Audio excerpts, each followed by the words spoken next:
¿Por qué?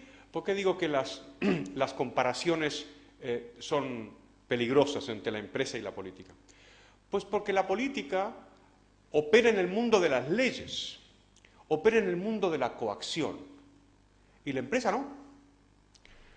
Como siempre digo, la diferencia entre el Corte Inglés y la agencia tributaria es que el Corte Inglés tiene que convencerte que compres, y la agencia tributaria puede obligarte a que pagues. Por eso, la ciencia política, desde que existe, se preocupó siempre de cómo hacer para contener el mundo de la política.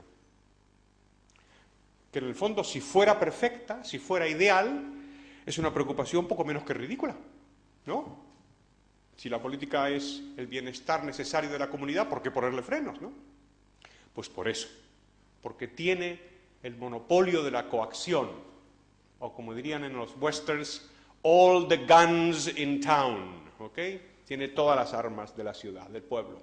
Y por tanto, a los que tienen las armas, es mejor tenerlos contenidos. No vaya a ser que tengan la tentación de usarlas demasiado.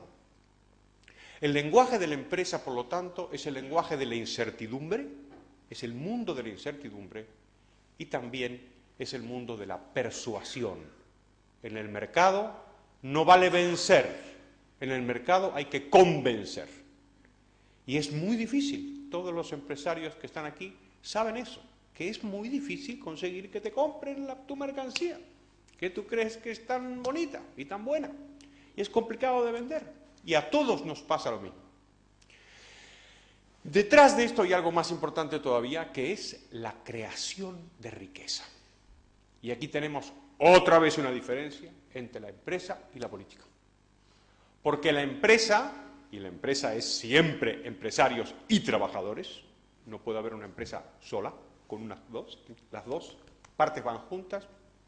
La empresa crea riqueza y la política puede redistribuirla, puede también destruirla y puede, que es lo que espero que sea el ejemplo, ayudar a crearla. Pero ayudar a crearla, ¿eh? La creación de riqueza es un fenómeno empresarial. Para lo cual vamos a perder un segundo, invertir un segundo, en despejar la más famosa de las falacias económicas, que es la falacia de la suma cero, del juego de suma cero.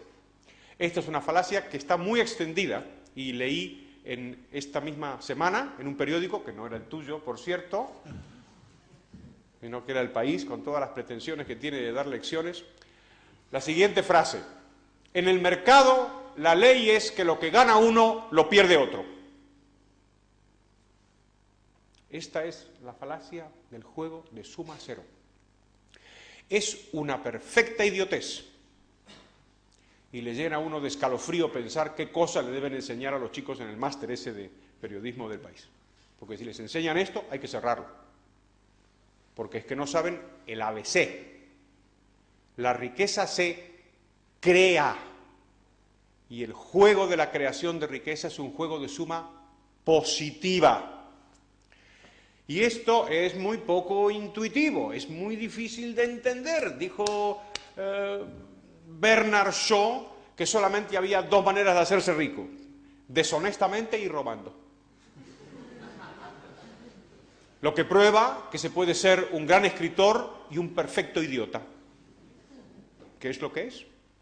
Porque la riqueza se crea.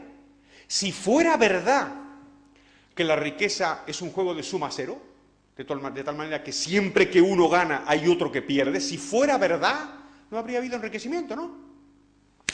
Seguiríamos en las cavernas si la riqueza no fuera posible de ser creada, aumentada. Pues esto es difícil que se entienda. ¿Está?